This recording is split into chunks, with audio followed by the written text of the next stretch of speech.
হিমন্ত বিশ্ব শর্মাই কয় মিয়াক তো মই অপমান করিমেই। পীযুষে কয় মিয়ার গরম তেজ ঠান্ডা করিম। জয়ন্ত মল্লই কয় মিয়ার এইখন দেশ নহয় বাংলাদেশত যোৱা, ইয়াত তেওঁলোকৰ কোনো অধিকাৰ নাই। এই বিজেপিক ভোট দিব পাৰি নেকি ভাই?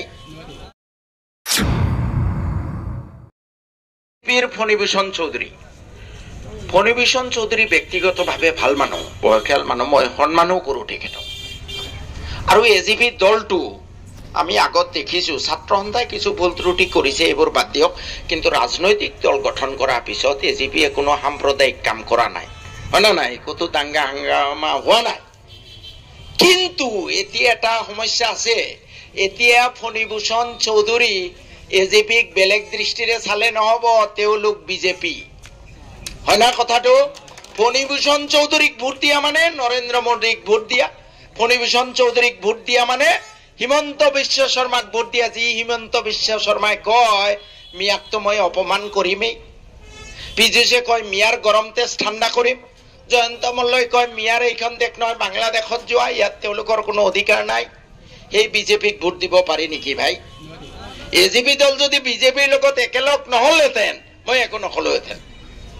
কিন্তু আৰু এটা সমস্যা আছে ফণীভূষণ চৌধুৰীৰ লগত। তেওঁ বেচাৰা ইমানেই বয়স হৈছে, আপোনালোকে দেখিছে নহয় হাজোত তেওঁ মিটিং চলি আছে, মাইক চলি আছে, ঢোল লগৰ বাজি আছে, তেওঁ টোপনি গৈ আছে। মিটিঙৰ শেষত সুমন হৰিপ্ৰিয়া কবলৈ, দাদা দাদা উঠক, মিটিং ভাঙিল। বুজি পাইছেনে কথাটো? আৰু এখন মিটিঙত মই দেখিছো ফণীভূষণ এনেকে শুই আছে। তেওঁৰ ওচৰৰ এজন এজিপি কৰ্মী তেওঁক এবাৰ জগাই দিলে, মিটিং চলি আছে দেই পুৰা এনেকুৱা মাইকত। তেওঁ এনেকে অলপ চালে আকৌ টোপনি গ'ল। এই মানুহজনে আপোনালোকৰ কাৰণে কি কৰিব ভাই? পাৰ্লিয়ামেণ্টত শুব, খালি শুই থাকিব। ভাৰতৰ সংবিধান বাতিল কৰাৰ কাৰণে তেওঁ ভোট দিব, ভাৰতক হিন্দু ৰাষ্ট্ৰ কৰাৰ কাৰণে তেওঁ ভোট দিব, হয় না নাই ভাই? গতিকে ফণীভূষণকতো ভোট দিব নোৱাৰি। এতিয়া থাকিল দিব্যায়ন আৰু মনোৰঞ্জন।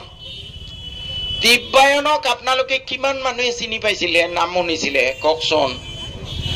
500 মানুহে চিনি পোৱা নাছিলে দিব্যায়নক। দিব্যায়নক মই বাওনা বুলি কওঁ, হায়াৰ ছেকেণ্ডাৰী। এই বাওনাটোক কোনে চিনি পায়? সেই দিব্যায়নৰ নিচিনা মানুহ বৰপেটাত কিয় টিকেট দিছে? ইয়াতে এটা ডাঙৰ ষড়যন্ত্ৰ আছে, আৰু এই ষড়যন্ত্ৰত আপোনালোকৰ বিধায়ক চাহাবো জড়িত বুলি মোৰ বিশ্বাস। তেওঁ ৱাৰ্কিং প্ৰেচিডেণ্ট, তেওঁ মুখ্যমন্ত্ৰী খুব আপোন মানুহ, বুজি পাইছেন নাই? এই চিটটো মুখ্যমন্ত্ৰীৰ তাত বিক্ৰী কৰিছে। উদ্দেশ্য হ'ল দিব্যায়নটো নিজেকে অলপ এই মিয়া বুৰ্বকবোৰৰ 2-3 লাখ ভোট পালে ফণীভূষণ ফাইনেল MP, হয় না কথাটো? আৰু মোৰ এটা বিশ্বাস আপোনালোকৰ বিধায়ক চাহাবে কাৰবাৰটো কৰিছে বুলি মোৰ বিশ্বাস। তেওঁ মুখ্যমন্ত্ৰী একদম ঘৰৰ মানুহ, অলপ কাম চাম কৰিছে, কিন্তু তেওঁ এইটো ভাল তেওঁৰ লক্ষণ। কিন্তু 2-এটা বেয়া কামো কৰে, সেইবোৰ বেয়া, যেনে এই যে এই কাৰবাৰটো কৰিলে। আজি যদি বৰপেটাত ভাল এজন প্ৰাৰ্থী হলহেঁতেন, মই কংগ্ৰেছৰ সেই প্ৰাৰ্থীৰ হৈ প্ৰচাৰ চলালোহেঁতেন।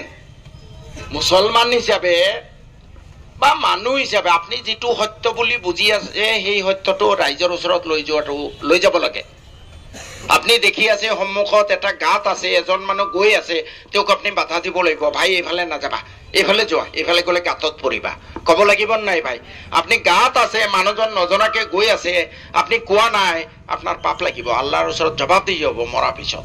এই যে মই সত্যটো বুজি আছো যে ফণীভূষণক ভোট দিব নালাগে, দিব্যায়ন হ'ল বিজেপিৰ চিউডো কেণ্ডিডেট, 2-4 লাখ মিয়া ভোট কাটাৰ কাৰণে যাতে মনোৰঞ্জন তালুকদাৰ হাৰে। এই কথাখিনি মই মোৰ দায়িত্ব কৰ্তব্য বুলি ভাবি আপোনালোকৰ মাজত ক'ব আহিছো। মোৰ MLA শিৱক বাজিত ৰাখি কাটি দিব পাৰে। ইয়াতে বেনাৰ আছে নহয়, আছে নাই ভাই? CPM-ৰ বেনাৰ আছে, এইয়া চাওক, এইটো মাৰি কালি মোৰ MLA শিৱ কাটি দিব পাৰে। কাটিলে কাটিব, হোকে আৰ্ছ, কিন্তু সত্য কথাটো ক'ব লাগিব। আমাৰ মিয়া মানুহক যাতে বুৰ্বক বনাব নোৱাৰে, বুজি পাইছে না?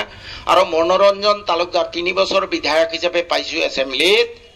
আমাৰ বহুতো 90% মিয়া MLA-তকৈ তেওঁ অত্যন্ত সাৱলীল, বলিষ্ঠভাৱে চৰৰ মানুহ, মিয়াৰ মানুহ, সমগ্ৰ অসমৰ কাৰণে তেওঁ মাত মাতে।